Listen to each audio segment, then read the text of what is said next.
Alhamdulillahi Rabbil Alamin. Ar-Rahmanir Rahim. Malik Yaumiddin. Iyyaka na'budu wa iyyaka nasta'in. Ihdinas siratal mustaqim. Siratal ladzina an'amta 'alaihim ghairil maghdubi 'alaihim waladdallin. Kita baca surah Al-Kahfi ayat 101 hingga 110. A'udzu billahi minasy syaithanir rajim.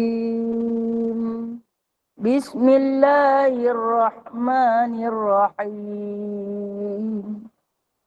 Alladzina kanat a'yunuhum fi ghita'in 'an dzikri wa kanu la yastati'una sam'a. Afahasibal ladzina kafaru an yattakhidhu ibadi min duni awliya. Inna a'tadna jahannama lil kafirina nuzula. Qul hal nunabbi'ukum bil akhsarina a'mala alladzina dhalla sa'yuhum fil hayatid dunya wa hum yahsabuna annahum yuhsinuna sun'a. Ulaika alladzina kafaru bi ayati rabbihim wa liqa'ih fahabitat a'maluhum fala nuqimu lahum yawmal qiyamati wazna. Dzalika jazaa'uhum jahannamu bima kafaru wattakhadhu ayati wa rusuli huzwa. Innal ladzina amanu wa 'amilus shalihati kanat lahum jannatul firdausi nuzula khalidina fiha la yabghuna 'anha hiwala. Qul law kana al-bahru midadan li kalimati rabbi lanafidal bahru qabla an tanfada kalimatu rabbi walau ji'na bimithlihi madada. Qul innama ana basharun mislukum yuha ilayya annama ilahukum ilahu wahid. Faman kana yarju liqa'a rabbih falyamal 'amalan salihan wala yusyrik bi'ibadati rabbihi ahada. Sadaqallahul azim. Allahumma salli salatan kamilatan wa sallim salaman tamman ala sayyidina Muhammadin alladhi tanhallu bihil uqadu wa tanfariju bil kurabu wa tuqadha bil hawaiju wa tunalu bir raghaibu wa husnul khawatimi wa yustasqal ghamamu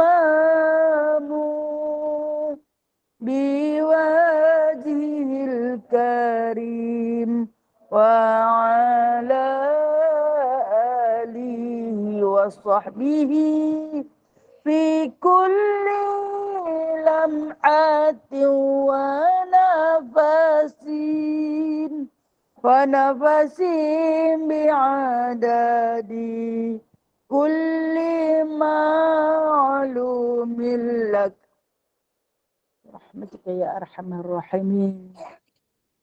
اللهم صل وسلم على نور الأنوار وسر الأسرار وترياق الأغيار ومفتاح باب اليسار سيدنا ومولانا محمد المختار وآله الأطهار وأصحابه الأخيار عدد نعم الله وإفضاله. اللهم صل وسلم على سيدنا محمد الفاتح لما أغلق والخاتم. اللهم صل وسلم على سيدنا محمد الفاتح لما أغلق والخاتم لما سبق ناصر الحق بالحق والهادي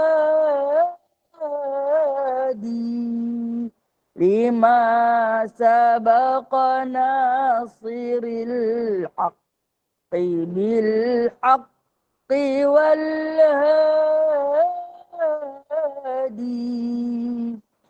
إلى صراطك المستقيم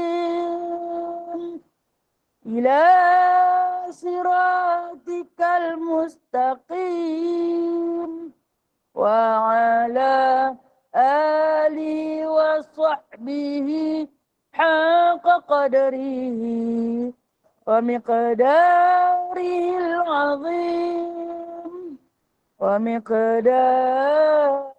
العظيم اللهم صل وسلم. Bismillahirrahmanirrahim. Rabbi syrah li sadri wa yassir li amri wahlul 'uqdatam min lisani yafqahu qawli. Allahumma shalli ala sayidina Muhammad wa ala ali sayidina Muhammad. Rabbi yassir wa la tu'assir. Rabbi tamim bi khair ya karim. Subhanaka la ilma lana illa ma 'allamtana innaka antal alimul hakim. Innaka antas sami'ul alim. Innaka antat tawwabur rahim. Amma ba'du fa ya ibadallah. Alhamdulillah, sahabat-sahabat yang dirahmati Allah. Alhamdulillah, summa alhamdulillah. Terima kasih wahai Allah atas kurniaan kesihatan, atas jemputan, atas peluang yang masih diberikan sehari lagi, usia dipinjamkan, sehari lagi nikmat dilimpahkan, sehari lagi rahmat dirasakan. Terima kasih wahai Allah atas kiriman kepada kami yang tak pernah putus. Hamba-hamba yang berdosa duduk menadah kitab, mudah-mudahan dilapangkan pintu hati kita, dituangkan hikmah dan hilmiah agar kita menjadi sebaik-baik umat di kalangan umat Muhammad sallallahu alaihi wasallam. InsyaAllah hari ini kita akan sambung pengajian kita melalui kitab Jauharul Mawhub Munabihatul Qulub ataupun dengan masyhurnya kitab Jauhar. Seperti selalu saya perkenalkan, Jauhar bermaksud permata, butiran permata. Yang ini bermakna setiap kalam, setiap perkataan yang terdapat di dalamnya ibarat permata yang kita boleh ambil. Benda perhiasan ni kalau suka ambil, ambil. Kalau tak suka kita boleh abaikan. Namun sebagai seorang talibah, penuntut ilmu, kita cuba ambil, kalau tak boleh ambil banyak, kita ambil satu pun jadilah. Kitab saya buka surat 106. Betul? Buka surat 106.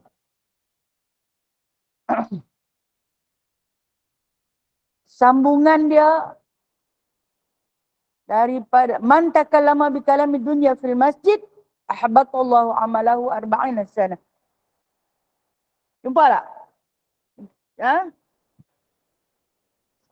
106, cuba. Jauh. Berapa hak lain? Ada 128. Ada 128 pun ada? Betul. Ha? Jawi? Jawi tak ada, no? Jawi 24. 28. Jawi 58. Kitab Jawi 58.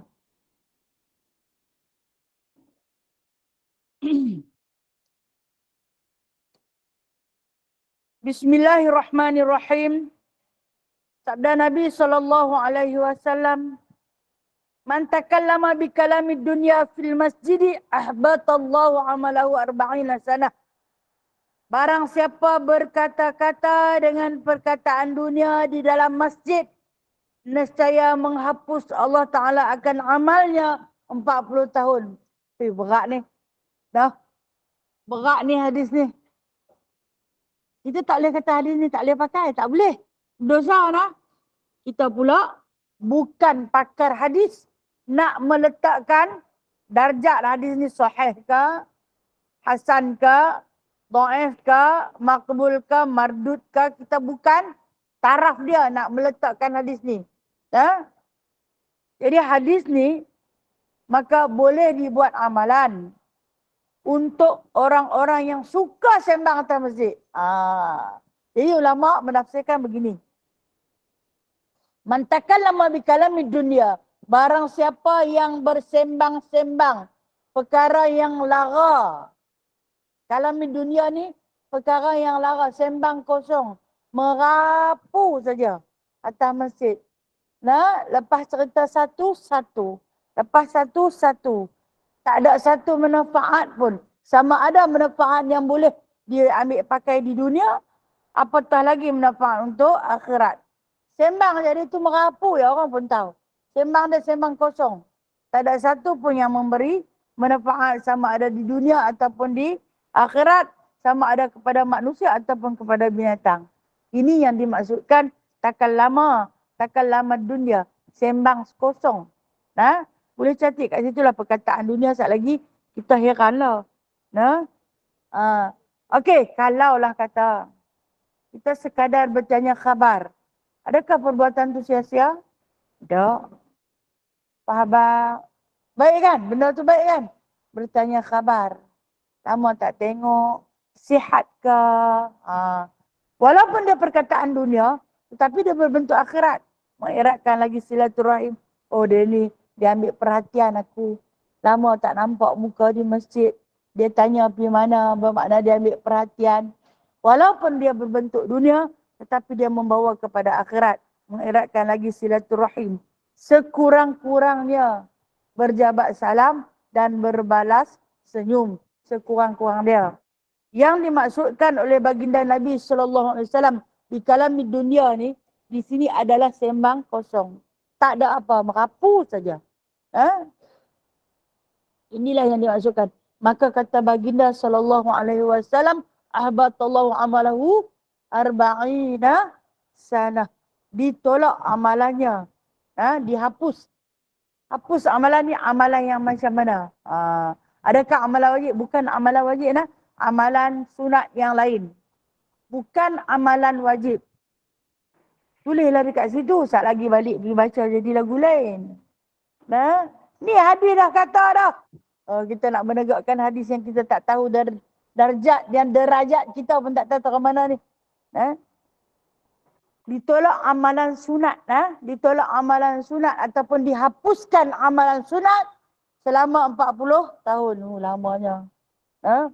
Okey. Kita masuk dalam masjid. Elok-elok kita masuk dalam masjid, menjadi keutamaan apabila kita masuk dalam masjid, kita solat sunat tahiyatul masjid. Ini orang azan. Kita nak buat yang mana satu? Nak sembahyang sunat tahiyatul masjid ke ataupun nak tunggu jawab azan? Afdal. Yang terbaik, tunggu jawab azan dulu. Yang terbaik, jawab azan terlebih dahulu. Habis jawab azan, baru solat sunat tahiyatul masjid. Kalau dia rasa macam jawab azan ni, saya lepas habis azan dah nak qabliyah pula. Kemudian nak ba'diyah pula. Jadi dia tak perlu bimbang kerana kalau dalam qabliyah tu, dia dah dapat tahiyatul masjid. Sebab apa? Sebab azan ni dia tak ada selalu seperti tahiyatul masjid yang panjang masa. Azan pendek masa je. Habis muazzin azan memang tak ada dah. Nak jawab azan, tunggu masuk waktu sani pula. Sementara tahiyatul masjid dia boleh digantikan dengan kita buat sunat qabliyah. Dapat ganti. Ataupun dia boleh digantikan dengan solat fardu. Kita lepas-lepas habis jawab azan, tengok. Bila pun tak tunggu lama, terus iqamat. Oh tak dan aku nak sembahyang tahiyatul masjid pun tak dan, qabliyah pun tak dan. Terus sembahyang fardu. Bila kita sembahyang fardu, kita dah dapat sunat tahiyatul masjid. Dah dapat, memadai. Dengan sebab itu, maka ulama-ulama telah pun berbincang secara jumhur antara jawab azan dan juga sembahyang sunat tahiyatul masjid jikalau bertemu dalam satu masa. Kalau bertemu macam masalah saya beritahu tadi, tersampai orang azan. Yang mana nak bagi keutamaan? Jawab azan lebih utama. Kerana kata Nabi SAW, barang siapa yang menjawab azan, kemudian dia membaca doa selepas azan, maka dia akan duduk di dalam surga dengan aku macam ni. Dekat sangat. Dia akan duduk dengan Nabi SAW. Jadi, itulah kita kata beri keutamaan kepada amalan yang lebih afdal sebab umur kita tak panjang, amalan kita tak banyak.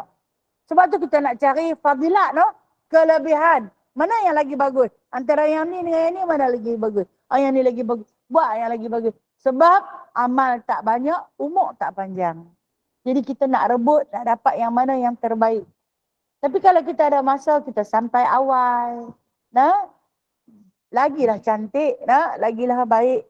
Seperti mana orang yang bersiap sedia kata baginda SAW, barang siapa yang berwuduk dari rumah dia, kemudian dia datang ke masjid, maka Allah Subhanahu Wa Taala akan dirikan kepadanya satu manzil, satu rumah di dalam surga. Tapi dia berwuduk siap-siap di rumah dia. Tapi kalau hati tak apa cantik, nak pergi ambil ayak sembahyang di masjid lah.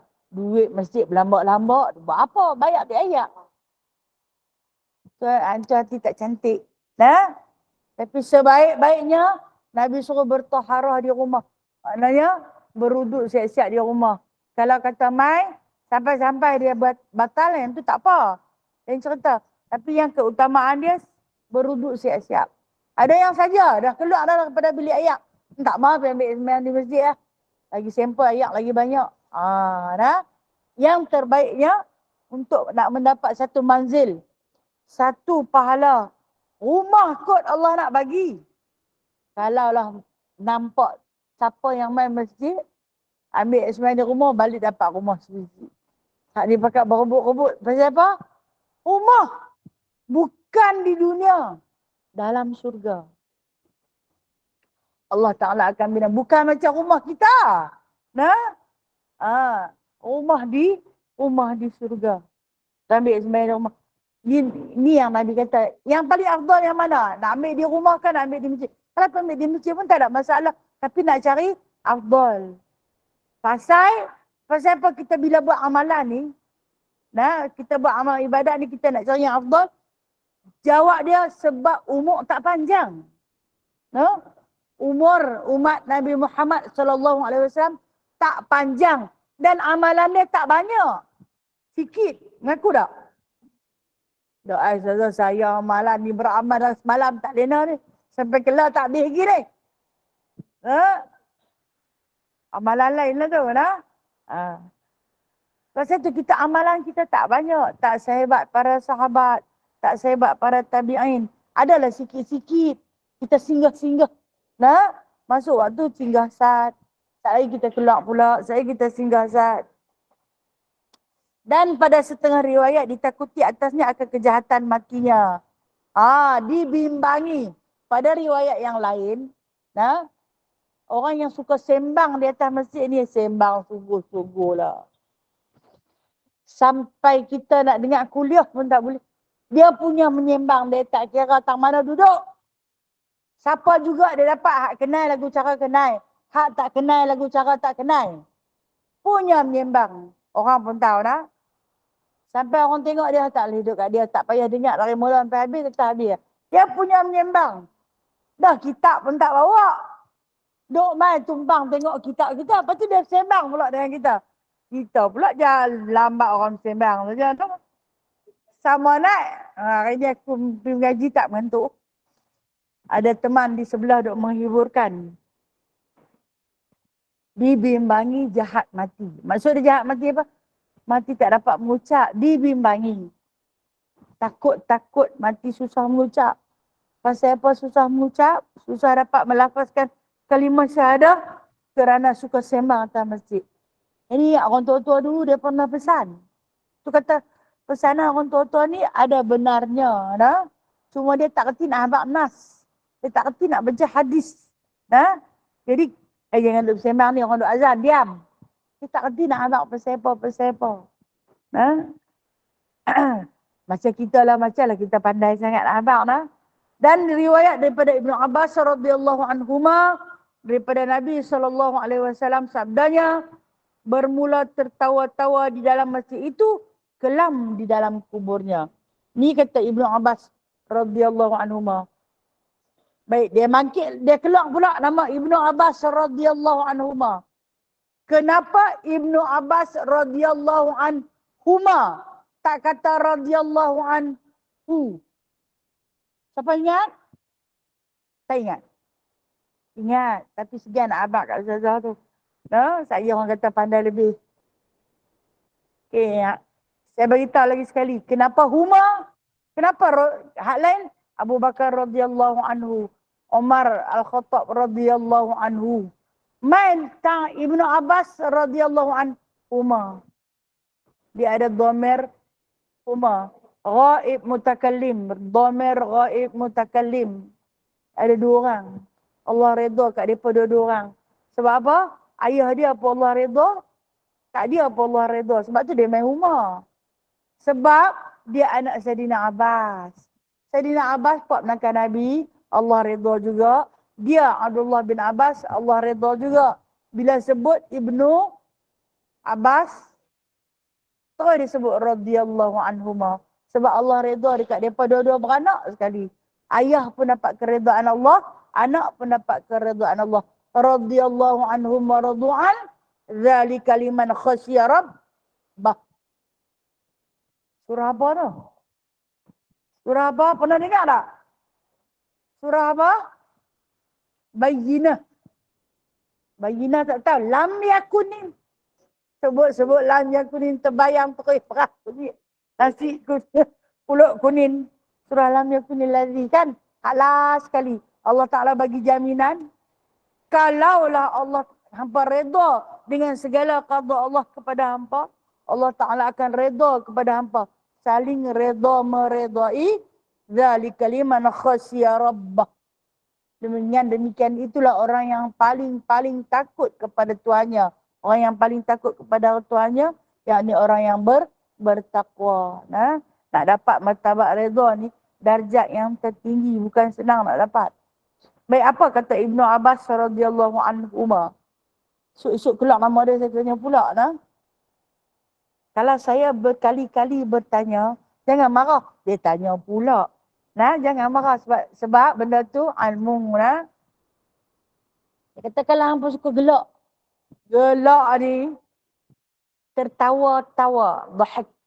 Nah, maksud dia di sini gelak sungguh-sungguh sampai tak ada pasal. Silap sikit mengilai saja lebih. Nah, dibimbangi kelam kuburnya. Kubur ni memang dah kelam. Gelap gelita. Gelap sungguh-sungguh. Tak ada satu cahaya pun sampai tembus. Sehingga kan dikatakan oleh ulama, gelap yang kubur ini sehingga pecah berbola mata. Kita bila gelap, mata kita ni nak jegih juga, nak cari cahaya. No? Dia nak jegih juga. Tang mana yang dia nak boleh nampak sedikit cahaya. Kelam di dunia, kelam yang berbeza. Ada cahaya dari langit, ada biasan cahaya dari bulan. Ha? Macam mula-mula rumah kita kalau lampu padam, elektrik putus. Dia gelap sat kan? Tapi sat lagi dia terang. Sebab apa? Ada cahaya dari langit. Makin lama makin terang. Masa tu baru boleh nak bergerak. Tapi kalau kelam di dalam kubur adalah kelam yang hitam yang teramat sangat. Sehingga dikatakan di antara salah satu anggota yang awal-awal sekali akan binasa di alam kubur nanti ialah mata. Kita jaga-jaga dalam kubur, gelap gelita. Dia nak jegih juga, nak cari cahaya. Hingga menyebabkan berbola mata kita ni, biji mata kita pecah. Antara anggota yang paling awal akan binasa. No? Kelam dalam kubur. Jadi jangan tertawa di dalam masjid. Apa yang akan membawa cahaya dalam kubur? Antara yang dibagi tahu oleh baginda yang pengasih kepada umatnya, nah, biasakanlah membaca surah Mulk sebelum tidur. Nah, ianya akan menjadi misbah, satu lampu di dalam kubur. Katalah ditakdirkan kita mati. Kita di antara pengamal surah Mulk. Jaga-jaga di sana ada lampu. Bukan Kalimantan punya lampu. Kandil Allah Subhanahu Wa Taala. Satu misbah yang tergantung indah. Nampak terang benderang. Anggota yang pertama yang akan binasa dah tentu akan terselamat. Bolehlah tengok pakaian apa yang dipakaikan. Dalam suasana yang macam mana. Tidaklah takut duduk seorang-seorang. Gelap pula no. Macam-macam banyak binatang yang mai.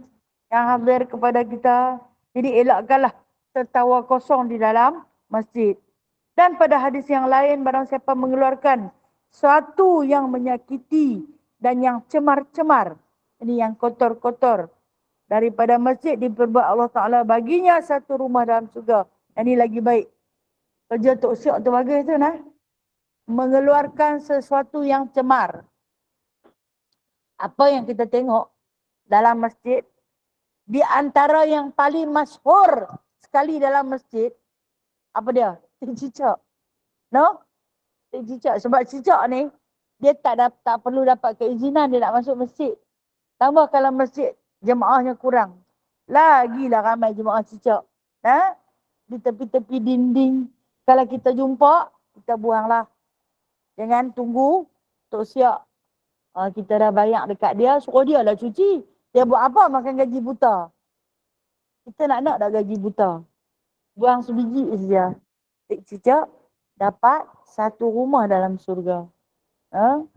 Okay, atas selain daripada tu, benda yang cemar. Apa jugalah, walaupun sekeping retah. Kita jumpa, kita kutip. Kita buang. Kita dapat pahala. Jangan berkira no. Jangan berkira dengan orang yang bertugas. Tetapi masjid itu adalah rumah Allah. Jika rumah Allah, maka adalah rumah kita. Pelihara dia macam kita jaga rumah kita. Kata Imam Al-Ghazali di dalam kitab Ihya. Imam Al-Ghazali ni mendapat julukan ataupun gelaran sebagai kalimah Allah. Yang mana setiap kata-katanya diibaratkan seperti mutiara. Di dalam kitab Ihya Ulumuddin, sabda Nabi SAW berkhabar-khabar berbual-bual di dalam masjid itu memakan akan kebajikannya seperti memakan binatang akan rumput. Ni sembang kosong lah. Mentashihkan kalam di atas. Dan tersebut pada tafsir Qurtubi daripada Nabi SAW. Barang siapa pasang pelita. Tengok nah.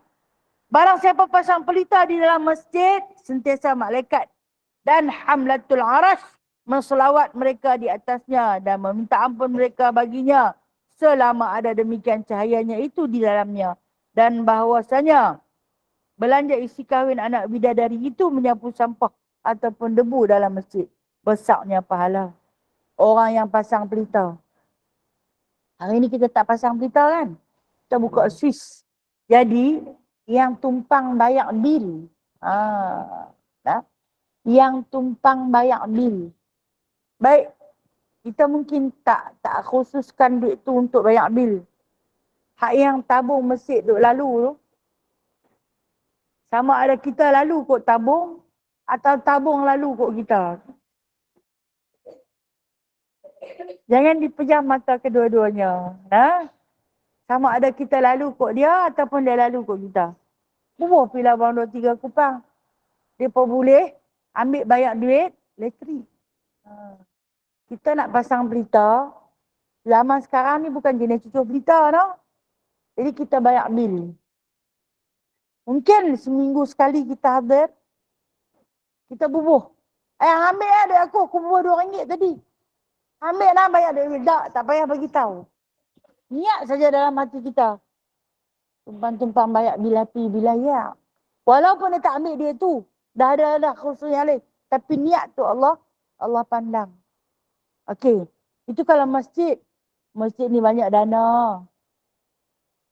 Saya tak kata kat masjid bertemu lah. Mana-mana masjid lah. Dia ada dana kan. Macam ni ada tabung masjid.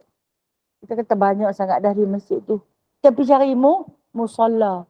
Ataupun surau. Di surau pun ada tabung. Oleh kerana jemaahnya jarang-jarang, orang curi kan tabung-tabung. Sekarang pencuri dia tak heran. Dalam rumah Allah ke, dia tak heran. Sekarang mesin ATM pun dia pun boleh buat pelari tu. Mesin dia buat pelari. Dia pun ikat di kontainer tu dengan kabel. Dia pun bubuh gear 5, maknanya dia pun tekan buat pelari. Keluar seketul. Kita heran kan. Orang bubuh di mesin ATM tu ada kamera tau, no? Dengan kamera dia buat pelari. Anak kata apa? Punya ganah. Tamu takat-takat atas masjid yang tak dapat gad ni. Lagilah dia tak takut. Dia nak takut kat Allah. Dia tak ada rasa takut sebab dia kata dia tak nampak. Ini hak yang dalam hati perut dia tak ada apa ni. Kita bubuh pula. Itu yang saya kata. Kita ni ada dua lintas. Sama ada tabung tu lintas ke depan kita atau kita lintas ke depan tabung. Bubuh pula. Mungkinlah dalam niat kita lintas. Abang-abang bayar duit api, duit air. Itu cakap orang utara. Beda-beda nak bayar duit api, duit air. Bubuh pula bukannya cukup pun yang kita bubuh tu. Tapi nak tumpang. Sebab pahala besar sangat. Apa dia kata di situ? Sentiasa malaikat dan hamlatul arash. Apa dia yang dimaksudkan dengan hamlatul arash? Tulis. Penanggung. Hamlah ni maksud dia penanggung arash. Malaikat yang duk tanggung arash. Ada seorang malaikat di dalam kitab Daqaiqul Akhbar. Di dalam kitab Tanbihul Ghafilin. Bagi tahu nama malaikat yang menanggung arash. Ialah malaikat yang bernama Idris. Bukan Nabi Idris. Tapi nama malaikat yang menanggung arash. Arash Allah ni besar. Besar. Ditanggung oleh seorang malaikat. Dan malaikat hamlatul arash ini yang akan berselawat kepada si hamba yang membelanjakan hartanya untuk menyala ataupun menerangkan masjid. Banyak pahala dia. Kita tumpang-tumpang. Kalau tak ada di masjid dah penuh banyak sangat tengok duit dia banyak. Pilah bagi pada musalla yang lain. Jadi jangan kedekutlah mana-mana masjid yang kita lintah masuk. Kita bubuhlah takat banyak mana yang kita ada. Atau mungkin di masjid yang ada jual-jualan tu, lepas beli kerepek di bawah tu, no? Naik ke atas belen-belen dan tangan tu, bubuhlah dalam masjid. Niat tu. Nak tumpang bayang api dengan ayak. Nak dapat pahala ni. Dan dia kata, selama bercahaya dalam masjid itu kita dapat pahala selawat. Kita pula bukan dok rajin duk berselawat sentiasa. Dan ianya adalah ibarat seperti duk hantar mas kahwin, isi kahwin. Isi kahwin ni mas kahwin lah. Duk hantar, duk kumpul mas kahwin untuk bidadari surga. Bukan senang nak dapat kahwin dengan bidadari surga ni. Untuk apa? Sapu debu. Menyapu debu ataupun sampah di dalam masjid. Punya banyak pahala Allah. Dan Allah Ta'ala tu maha pemurah. Punya ramai pakai sapu masjid. Yang mana siapa yang nak dapat? Semua boleh dapat. Nah, sebab Allah kaya. Dan lagi sabda Nabi SAW, barang siapa buat masjid, bina masjid, kerana Allah Ta'ala nescaya diperbuat Allah Ta'ala baginya akan rumah atau pemahligai di dalam surga. Yang orang duk kutip dana wakaf no, untuk bina masjid, kita tumpanglah. Tumpang sikit sekadar yang kita termampu. Maka kita akan dapat memperolehi mahligai. Rumah mahligai. Kalau sebut mahligai ni kita tahu nah, dalam pemikiran kita yang cetek ni, mahligai ni dia bukan 2-3 bilik. Kita bila nak beli rumah, biasa kita akan tanya apa? Rumah tu ada berapa bilik Okey tak? Bila kita nak beli rumah, kita akan tanya, rumah tu ada berapa bilik? Orang kata 2, 3, 4, nah? Kalau sekali orang tanya, bukan rumah dah. Ini mahligai. Ada 27 bilik. Tu dia. 27 bilik. Ini mahligai Allah Subhanahu Wa Taala. Di dalam rumah ada rumah. Dalam bilik ada bilik. Dalam peti ada peti. Dalam buah ada buah. Yang mana yang Allah Ta'ala dah tawarkan kepada kita melalui janji Nabi SAW. Janji ini janji pasti benar. Buatlah. Bukanlah susah mana pun. Kalau orang kutip tu, bagilah kot-kotlah ada duit kita tertampai pada sebiji bata. No? Dengan asbab pemberian kita tu, dia singgah pada sebiji bata. Selagi bata itu terdiri kukuh pada dinding masjid, selagi itulah kita ditulis namanya sebagai pembina masjid. Sebiji bata je kot. Kerana apa? Allah itu maha pemurah, Allah itu maha kaya. Memberi tanpa berkira-kira. Hang bagi sebiji bata tu je aku kira dak. Allah Ta'ala kira masjid. Dan kemudian sabda Nabi SAW, innal malaikata yatakarrahuna minal mutakallimina fil masjidi bi kalamil laghwi wal jawri. Bahwasanya malaikat benci mereka itu orang yang berkata-kata di dalam masjid dengan perkataan yang sia-sia dan tiada sebenar. Cakap merapu saja, malaikat paling benci. Dalam satu suasana yang paling dilaknati oleh para malaikat, iaitu orang yang duduk di atas masjid, bersembang kosong ataupun sembang pasal orang. Tak boleh tu no. Ini kita kena jaga. Kalau nak sembang pun, jom kita sembang di bawah. Ataupun berniaga atas masjid. Haram tu no. Kita berniaga atas masjid. Apapun, turun di bawah. Nak atas masjid, ni aku ada bawa niaga. Ke frozen lama tak? Tak boleh. Atas masjid tak boleh. Turun sekali lagi. Walaupun perniagaan itu adalah di antara sunnah Nabi SAW. Tapi dalam masjid tak boleh. Ambil order boleh tak nak ambil order? Nak ambil order atas masjid boleh tak? Dia pun ibarat salah satu daripada jual beli. Tak lagi turun kita sembang lah. Hang belilah dengan kedai-kedai dia. Tak apa. Atas masjid tak boleh. Adalah haram. Yang dikatakan antara yang perangai yang paling buruk Kita cuba elakkan. Dan lagi sabda Nabi SAW, syarrul biqa'i aswaquha wa khairul biqa'i masajiduha. Sejahat-jahat ataupun seburuk-buruk tempat itu pekannya, dan sebaik-baik tempat itu segala masjidnya. Pada satu riwayat, sejahat-jahat negeri itu pekannya, dan sebaik-baik tempat duduk itu masjidnya. Maka jika engkau tiada duduk di masjid, lazimkan olehmu duduk di rumah engkau. Ini Rasulullah pesan. Nah, tempat yang paling tak elok sekali, pekan, pasar, tempat orang ramai. Nah, tempat bercampur lelaki perempuan. Apa dia kalau kita ni? Supermarket, mall, tempat beli belah. Sebab tu bila kita lah ni, kita tanya diri kita sendiri, aku lah ni tak suka lah nak pergi tempat beli belah. Aku tak suka lah nak pergi pasar-pasar malam. Allah Ta'ala tak letak tau. Nah, sebab kita ni, umur dah makin meningkat. Kubur dah panggil duk mai dah. Umar duk perambat suruh pi dah. Allah Ta'ala tak letak rasa seronok nak pi duduk tempat-tempat macam tu. Dia tak letak. Sebab Allah Ta'ala tu sayang dekat kita dah. Pasal malam tu ingat bertahun dah tak masuk. Awat. Rimah. Kita tak kerti lah abang tempat tu tempat syubhat. Nak kata macam tu macam lah alim sangat. Kan? Rimah. Rimah pasal apa? Rimah dengan orang ramai. Tengok orang beratuk panjang-panjang tak boleh nak pergi. Supermarket pun rasa macam tak seronok. Kalau boleh hampa pergi lah, aku tak mau pergi. Segan nak pergi. Nak duk atok lepas satu-satu. Nak duk pilih barang lama-lama.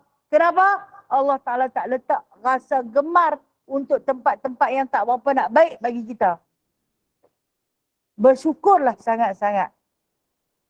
Okey, usia-usia tua kita ni, mak je kita pergi tengok wayang. Allahu Akbar. Bukan buat maksiat pun kan. Abang wayang mana ada buat maksiat. Pergi satu keluarga. Jom lah mak kita pergi tengok wayang. Ish aku lah tempat tu. Kalau boleh tu tak mahu pergi lah. Hamba nak pergi, hamba pergi lah. Taklah halang kalau dia pun nak pergi. Tapi kalau bagi pihak aku tak mahu pergi lah. Tak seronok. Nah, bersyukur. Kenapa Allah Ta'ala tak letak itu? Sebab Allah Ta'ala ni bila dia nak panggil kita balik, dia tak letak hiburan pada kita pada tempat yang berasak-asak macam tu.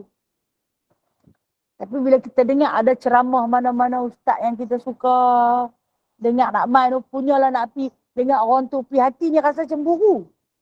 Nah, hamba pergi ke? Aku nak pergi. Nah, kereta tak ada. Mana kereta hang? Kereta rosak. Awak tak habaq kat aku, kalau habaq aku boleh ambil ruginya. Dia rasa ada perasaan rugi. Ataupun dia tak boleh nak pergi. Tapi dia ada perasaan iri hati. Cemburu tengok orang pergi. Allah Ta'ala letak sebab Allah sayang dekat kita. Okey. Berkenaan dengan masjid kita ni perempuan kan. Kita ada had kita no. Kalau ditanya tentang hukum seorang wanita itu hadir sembahyang jemaah di masjid. Hukum yang pertama, kalau kata dia masih lagi isteri pada siapa-siapa, dia kena dapat permit besar. Suami izin.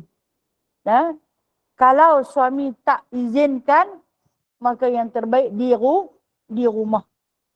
Sebaik-baik tempat untuk seorang wanita bersolat adalah di rumah. Di rumah tang mana yang paling terbaik? Di dalam bilik tidur dia. Seorang perempuan zaman Rasulullah dulu bernama Ummu Umair. Ummu Umair ni, satu hari dia bertandang ke rumah Sayyidatina Aisyah. Tengah dia duduk sembang dengan Sayyidatina Aisyah, tiba-tiba Rasulullah balik. Bila Rasulullah balik, dia pun cepat-cepatlah nak balik ke rumah. Di antara perbualan yang dia sembang dengan Sayyidatina Aisyah berkenaan dengan masalah ummah wanita. Okay. Rasulullah tengok dia nak bangkit, Rasulullah bagi isyarat suruh dia duduk. Maknanya Rasulullah tak makan calah sembang perempuan sama perempuan ni. Macam kita duduk kalik sembang, tengok suami dia balik. Kita tak seronok dah. Mungkin suami dia nak makan ke, nak minum ke. Kita ada dalam rumah. Kita pun nak angkat sauh lah, lama dah. 4 jam dah punya sembang duduk. Daripada ayat kopi sampai ayat teh sampai ayat sejuk saja. Pun tak balik-balik lagi, tengok-tengok. Laki yang balik dah, aku nak balik dah. Nah, contoh Umar ni dia bukan sembang kosong tu. Dia sembang, dia tanya kepada Aisyah. Aku dengar Rasulullah menjadi imam, bacaan baginda menusuk dalam hati hingga menjatuhkan air mata. Aku teringin nak ikut berjemaah bersama dengan Rasulullah. Dalam pada tu bila Rasulullah sampai, dia nak bangkitlah balik, malu. Kan Rasulullah ni oleh kerana sifat kenabian baginda, orang tak boleh nak menatap dengan mata kasar muka dia ni. Kan macam kita baca Syama'il hari Isnin baru ni lah. Orang tak boleh nak pandang dengan pandangan mata pada wajah dia ni. Tambahlah perempuan lah yang memang sentiasa menjaga pandangan. Kemudian bila dia nak balik, Rasulullah kata duduk. Dia kata Aisyah, abang dia datang dengan satu masalah. Dan masalah ni kena bawa kepada Rasulullah. Masalah yang dia cerita ni, dia tanya apa cerita kami ni orang perempuan. Tak boleh nak pergi sembahyang berjemaah. Aku ni teringin sangat-sangat nak bersolat dengan Rasulullah. Mendengar Rasulullah membaca ayat-ayat Al-Quran. Sehingga kan, kata Abu Umair, suami dia lah. Anak dia apa yang nama Umair? Dia Ummu Umair, bapa dia Abu Umair. Suami dia Abu Umair. Abu Umair kata, terkadang Nabi SAW membaca di antara ayat-ayat yang menyentuh hati sehingga gugur air mata kami. Aku teringin nak dengar.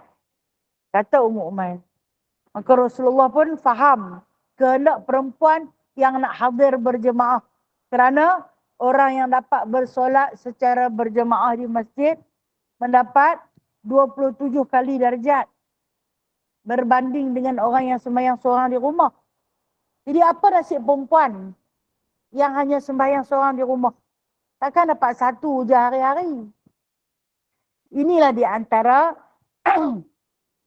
masalah yang dibawa datang kepada Aisyah. Surah Aisyah bersembang dengan Rasulullah. Apa dia permasalahan kami ni dan jalan penyelesaian. Ini masalah ni masalah kita juga tahu nah. Masalah kita. Maka kata Nabi SAW, untuk kaum wanita yang mana diri dia dimiliki, sama ada dia seorang hamba perempuan atau dia seorang isteri kepada seseorang, maka yang paling utama dia miliki ialah keizinan daripada tuannya atau suaminya. Minta izin dulu. Abang kata ni nak ikut pergi ke masjid sekali boleh ke? Ataupun dia kata tak lagi mau hang pergi sendirilah. Okey pun tak apa. Ni lambat sangat ni. Kan kita baru nak kutip beg tangan. Orang perempuan dia kalau pergi masjid, matalah beg sembahyang dia lain. Tak serta beg kasut. Malaysia tak ada beg kasut kan? Cuba kalau ada beg kasut. Dia nak himpun macam di Masjidil Haram. Macam Masjid Nabawi tu. Cuba tengok orang perempuan punya tempat tu. Beg kita saja bersusun depan tu. Dah lah tempat bersempit. Sujud kadang-kadang sujud bau kasut punya busuk. Nampak macam mana nak? Orang lelaki macam tu tak? Dia pun tak ada lah berbeg-beg sangat. Nampak macam mana kita dah seronok bawa beg tangan. Orang bagi pula package yang bagi sampai 2-3 biji beg. Tak bawa saja lagi. Okey. Dan keadaan wanita hari ni, Rasulullah kata, bila dah dia hadir, dengan redha suami dia, dengan izin tuannya, dia dapat pahala. Dia dapat pahala. Tetapi, tidak berdosa kalau suami dia tak bagi pergi. Dia nak pergi masjid tu. Masjid tu, kalau sembahyang tarawih dia, more sempoi. Suami dia kata dia tak mahu pergi masjid tu. Pasal dia punya more makan berat. Aku nak pergi masjid tu lagi, dia dessert biasa-biasa saja. Ni perselisihan pendapat dengan suami dia. Lepas tu suami dia kata, lo ni mau hang nak pergi makan nasi kandar Hampir lah. Aku nak pihak ni. Berpecah. Okey, tak apa. Boleh tak? Boleh. Silakan. Boleh. Nah, itu yang saya kata dapat permit. Tapi kalau tak dapat permit, Pak Haji kata, malah ni tak larat. Aku makan nasi, buka puasa makan nasi, gulai ketam. Tak larat bangkit lah. Malah ni kita tak usah pergi semayang di masjid lah. Oh, tak mau lah, nak pergi lah Pak. Tak mau pergi, bagi aku pergi. Tak usah pergi lah. So kita pergi. Tak lagi orang tengok hampir aku tak pergi, orang kata apa pula. Kan dia tak takut kat orang. Tak mau aku nak pergi juga, tak pernah tinggal lagi oh. Tak lagi orang nanti heran pasal apa aku tak pergi. Aku nak pergi juga. Masa ni berdosa kalau dia pergi. Nah, berdosa kalau dia pergi. Kata si suami, kita semayang di rumah lah. Aku jadi imam kan. Tak mau, macam tak sedap macam tu imam tu. Lagi besar dosa dia. Saya nak cari pahala kan saya kata. Kita nak beribadah, nak cari sesuatu yang lebih afdal. Maka carilah redha Allah. Bila nak dapat redha Allah, ni yang ada teman. Okey, masalah yang tak ada teman. Yang solo, ibu tunggal ke, ibu tinggal ke, ibu tunggul ke, yang seorang-seorang. Apa, macam mana pula dia? Okey, kalau yang seorang, yang tak pernah berkahwin, dia seorang, dia tak ada siapa-siapa miliki dia, dan dia tak pernah dimiliki oleh siapa-siapa. Paling terbaik, dia berjemaah seorang-seorang di rumah. Untuk perempuan. Okey, seandainya dia seorang balu, maksud dia kematian suami. Apabila dia balu kematian suami, maka dia itu adalah milik anak laki-laki dia. Kalau ada anak laki-laki, yang anak laki pun tak ada anak perempuan. Ajak dengan anak perempuan tu pergi. Okey. Dan seandainya dia ada abang ataupun adik lelaki, itu orang yang memiliki dia, orang yang bertanggungjawab ke atasnya, ataupun ayah dia yang masih ada kena ada keizinan.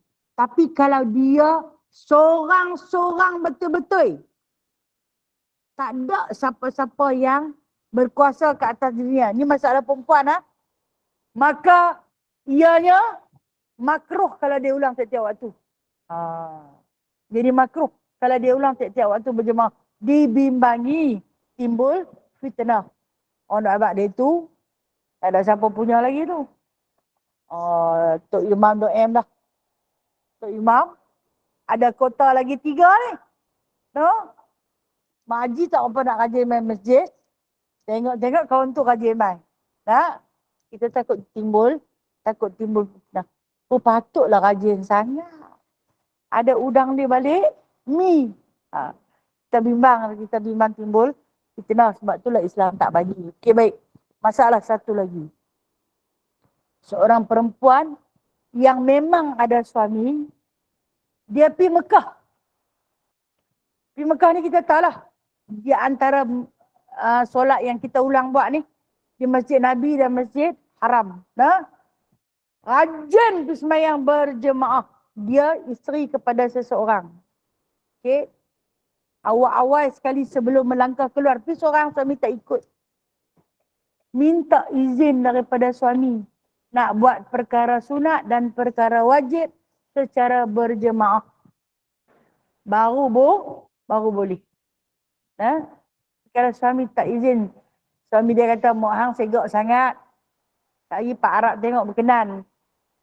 Pergi semayang subuh dengan Isya sudah. Zuhur, Asar dengan Maghrib semayang di hotel. Kalau suami dia pesan lagu tu. Dia kena ikut dah. Rugi ya, bayar beribu-ribu kot tambah lagi sampai 8,000, pi ada yang 10,000 ada Tengok-tengok anak semua terus main di hotel, tak mau. Itu berdosa. Kita pula dah pergi jauh, bermusafir jauh, bermahramkan sahabat siqah. Kalau dia tak bagi tak boleh, tapi kalau dia kata tak apa, dia izinkan, hang buatlah sembahyang, tak balik ke hotel pun tak apa. Ada hak yang nak iktikaf tu sampai esok Saya fikir kalau dia iktikaf lama-lama dalam masjid, dia rajin ke nak pergi keluar kencing Kan kencing tu susah nak pergi jauh. Tapi yang tu yang payah sikit ni nah. Jadi kalau dapat keizinan, duduklah. Nah, boleh duduk. Ni ada yang salah ni nah, ada yang silap. Dia minta izin nak pergi umrah. Suami dia izin. Tapi dia tak minta izin pada benda yang kecil ni, no? Kita dapat keizinan buat umrah. Kemudian satu lagi keizinan yang kita kena minta selain daripada solat berjemaah, kita kena minta izin untuk ulang buat sunat umrah. Itu kena beritahu. Senang cerita macam ni lah. Minta izin dekat suami nak pergi buat umrah. Di dalam umrah tu adanya solat sunat dan solat fardu secara berjemaah. Sunat berjemaah apa dia? Itulah sembahyang jenazah. Kan? Jadi waktu ada solat, minta izin siap-siap. Termasuk membaca Al-Quran di dalam masjid. Nah, dia pun bagi keizinan pada seluruh amal ibadat yang buat, sunat ataupun wajib, maka aku redha. Ulanglah. Silakan. Silakan. Itu kadang-kadang kita jemaah terlepas pandang. Dibimbangi apabila kehadiran kita ni dimiliki. Dengan sebab tu Nabi pun, lepas Nabi kata kepada Ummu Umair ni, tempat sebaik-baik tempat untuk wanita ialah di dalam rumahnya dan sebaik-baik tempat dalam rumah dalam bilik dia. Dia pun buat satu tempat dalam bilik dia yang selesa untuk dia beribadat dan di situlah dia bersolat sampai dia mati di dalam bilik tu. Apabila ditemui jenazahnya dalam keadaan dia berpakaian solat, sujud, matinya. Itu yang diperolehi oleh Ummu Umair. Kata baginda SAW, yang mendengar kata-kataku tanpa bangkangan, maka saksikanlah Ummu Umair ini akan duduk di dalam surga bersama-sama denganku. InsyaAllah walaupun kita taklah dinafikan hak 100%, cuma perempuan ni dia ada macam-macam cerita sikit. Dia ada macam-macam warna. Macam warna telekung hari ni, kan? Macam-macam color. Kadang-kadang sampai menerang sangat. Rasa tak sesuai kot. Boleh, bukan tak boleh. Pakai tudung telekung color-color ni boleh. Tapi kurang pahala sunat dia. Kan saya kata, kita nak pahala afdal. Antara pakaian terbaik, warna putih. Yang kedua, warna hitam. Ataupun yang kelabu-kelabu. Ni pergi pakai merah menerang. Di masjid, sah, sembahyang sah. Tapi makruh. Makruh. Dengan sebab warna terlampau terang, kita pula bersolat di tengah-tengah jemaah. Dari jauh orang nampak dah, tu hak tudung merah menerang tu, mak aku ambil panggil Zat. Bukan sekadar tudung dia, telekung dia merah menerang, mulut dia pun merah menerang. Pasal pilih sembahyang macam tu dah. Dan dia kata sabda Nabi SAW, "Idza daqala ahadukum masjida fala yajlis hatta yusalli raka'ataini." Ini dia nak cerita tentang tahiyatul masjid. Kita akan bicarakan tentang kelebihan solat tahiyatul masjid, insya-Allah taala kalau ada rezeki bulan depan. Bulan depan tak puasa lagi kan? Bulan 2 insya-Allah. Jikalau ada rezeki Khamis minggu kedua. Cuma minggu ni, bulan ni saja yang saya tukar Khamis minggu ketiga memandangkan saya cuti awal. Jadi sebelum kita akhiri kuliah pagi ni ada soalan nak tanya.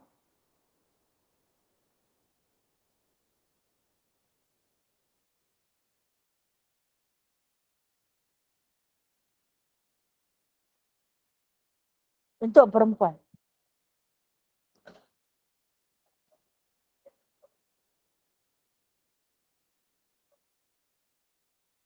Seelok-eloknya di ruang tamu, mungkin secara berjemaah kot. No? Itu, Masya Allah. No? Okay. Saya tak pernah dengar lagi itu macam tu, no? Mungkinlah. Mungkin saya tak sampai lagi ikut pada hadis tu kot, no? Tapi sepanjang saya belajar hadis-hadis sahih daripada Rasulullah, sebaik-baik tempat solat untuk perempuan dalam rumah dan sebaik-baik tempat dalam rumah dalam bilik tidur dia. Ha. Dan mungkin secara berjemaah kot, no? Ha, ha, ha.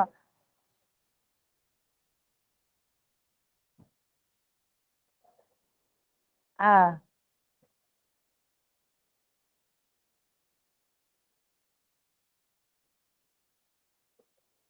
Baik-baik tempat di ruang tamu tu, wallahualam. Saya tak pernah dengar lagi hadis tu, no? Maaf, no? Andai ada kekurangan, ya.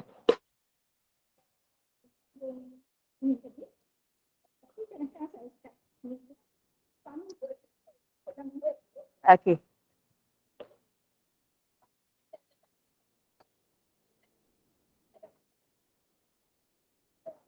Dalam bilik ataupun di ruang tamu. Okey. Okey, no, memang tak ada masalah, no. Kita sembahyang dalam rumah ni, di ruang tamu ataupun di dalam bilik. Tapi kita tengok keadaan. Kalau ruang tamu tu biasanya ada TV dan ada orang. Ada tetamu. Tak ada tetamu pun mungkin ada ahli keluarga. Kita ni hampak sejadah tengah-tengah orang nak tengok TV, kita sembahyang. Adakah kita tak kosong ataupun mereka tak kosong? Mereka kosong juga tengok TV. Kita lah yang tak kosong. Nah, di tengah-tengah orang. Maka yang terbaik itu sebab kita masuk ke dalam bilik tempat yang lebih sunyi. Dan solat ni, solat sunat, lelaki yang terbaik pun kena di rumah. Nah, sembahyang di rumah.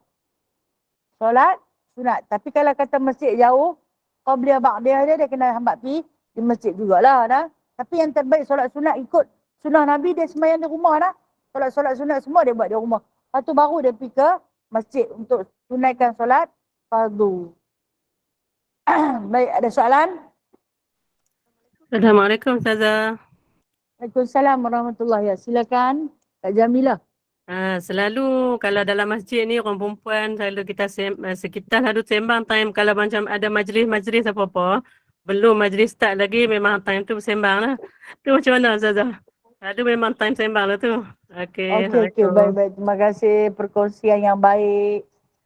Kata Kak Jamilah, dia tanya, dia kata, biasanya orang perempuan ni bila dia berhimpun, dia akan sembang. Dia tak kira dalam masjid pun dia nanti sembang. Dia sembang dalam masjid sebelum program bermula. Dia rajin orang perempuan ni, tak dinafikan.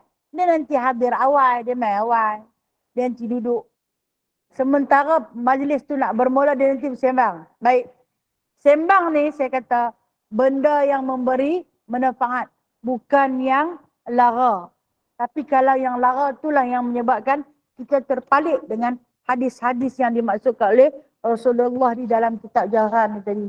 Dibimbangi kita mati susah mengucap. Dibimbangi kubur kita kelam dan gelap. Dibimbangi bahawasanya terhapus pahala kebajikan kita selama 40 tahun. Kalau dah melampau sangat sembang di dalam masjid pada hal-hal yang tidak memberi manfaat ataupun yang tidak berfaedah, dan lebih-lebih lagi jikalau bersangkut dengan hal mengumpat dan fitnah. Ada tak orang buat atas masjid? Ada. Nah. Terlajak sembang, terlajak cakap sampai kepada menceritakan tentang orang lain. Dosa tu. Jadi kita boleh sembang, cuma jagalah. Bercakaplah pada hal-hal yang berfaedah sahaja. Boleh tak, no? Kalau lebih-lebih tak boleh lah, no? Okey. Terima kasih Ustazah. Ya, Kak Asnah silakan.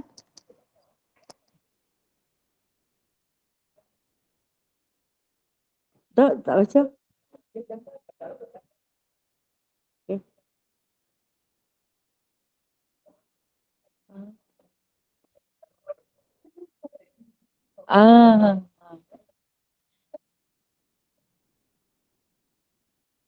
Ya.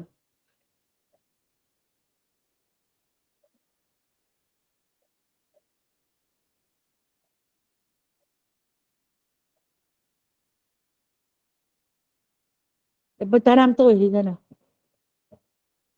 Tak bagi tahu kepada waris.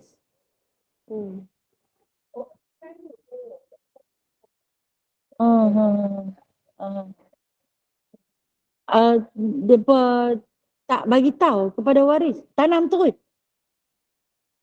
Oh, ya ke? Hmm. Oh, Masya Allah, no?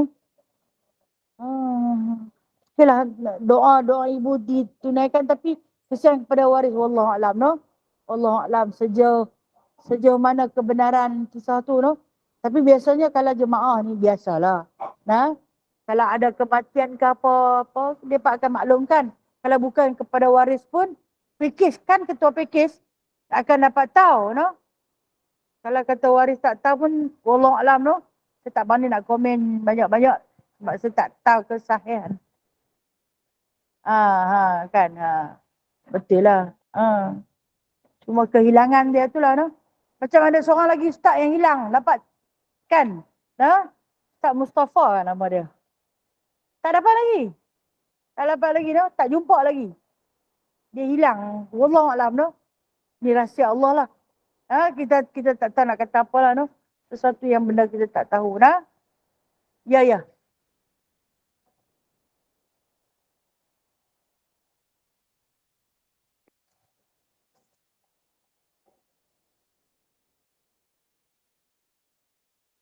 Okey, okey, okey.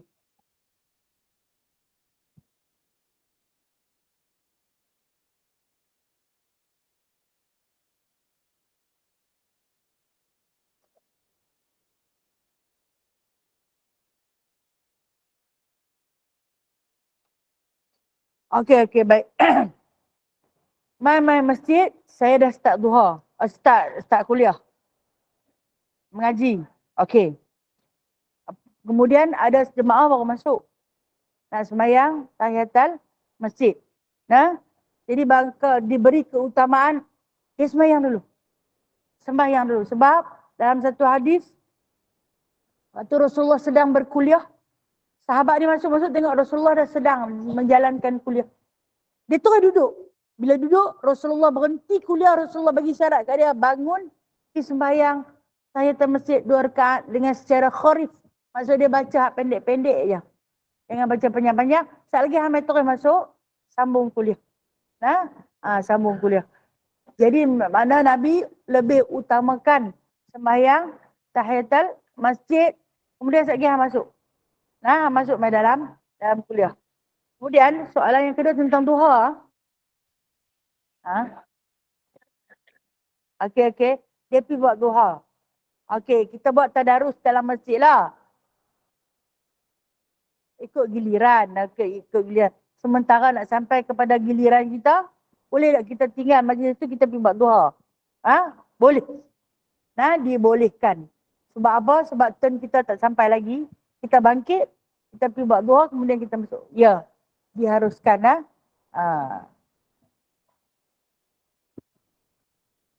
Assalamualaikum Ustazah.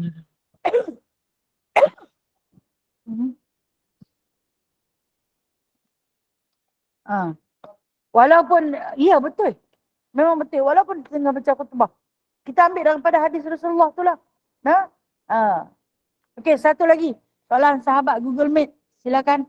Ya, Assalamualaikum Ustazah. Ya, Dosa kau seorang isteri tu bila selalu menasihati suami supaya semayang jemaah sebab suami suka semayang di rumah. Setiap waktu semayang di rumah. Habis tu ada waktu tertentu saja dia akan pergi ke surau atau masjid. Tapi kerap kali semayang di rumah, tak mau semayang jemaah. Tapi kadang habis tu soalan dia, adakah berdosa seorang isteri yang selalu suruh lah suami dia yang malah pergi berjemaah? Dosa tak seorang isteri? Pergilah semayang jemaah, pergilah masjid, pergilah surau. Berdosa tak? Menasihati orang pada perkara yang baik adalah pahala, no? Suruhlah dia pergi. Kadang-kadang dia malah nak pergi. Dia lebih suka nak jadi muslimat semayang di rumah. Suruhlah dia pergilah masjid. Hampa orang lelaki, pahala banyak. Kalau dia pergi, kita boleh tumpang dapat pahala. No? Suruh-suruhlah dia rajin-rajin pergi. Adakah berdosa? Tak berdosa. Tapi janganlah sampai hari ni mogok tak masak nasi, pasal hampa tak apa sembahyang di masjid. Tak lah, kita menyuruh atas kita. Menunaikan atas dia. Kalau dia pergi, kita tumpang dapat pahala sama. Maka tak berdosa dah. InsyaAllah. Nak suruh orang buat baik ni, bukan sekali suruh, tetapi suruhlah hari-hari. InsyaAllah nak. Wallahu a'lam dah. Wallahu a'lam bishawab. Banyak soalan yang saya tak pandai nak jawab. Mohon kemaafan andai terdapat kekurangan dan kelemahan pada diri saya. Yang baik itu datangnya daripada Allah. Yang lemah dan kurang adalah daripada diri saya sendiri. A'udzubillahi minasyaitonirrajim. Bismillahirrahmanirrahim. Alhamdulillahirabbil alamin hamdan katsira. Hamdan yuwafi ni'amahu wa yukafi'u mazidah. Ya Rabbana lakal hamdu kama yanbaghi li jalali wajhikal karim wa 'azimi sultanik. Allahumma zidna 'ilman nafi'a wa fahman wasi'a wa 'amalan mutaqabbala wa taubatan nasuha wa tijaratan lan tabur. Allahumma rabbana la tuzigh qulubana ba'da idh hadaitana wa hab lana min ladunka rahmah innaka antal wahhab. Allahumma rabbana atina fid dunya hasanah wa fil akhirati hasanah wa qina adzaban nar wa adkhilna jannata ma'al abrar ya aziz ya ghaffar ya rabbal alamin. Wa sallallahu ala sayyidina Muhammadin walhamdulillahi rabbil alamin. Taqabbalallahu minkum. Terima kasih Taqabbal ya. Ustazah. Terima kasih semuanya. Assalamualaikum. Terima kasih Ustazah. Terima kasih semua sahabat-sahabat. Assalamualaikum. Salam. Waalaikumsalam. Jumpa lagi esok.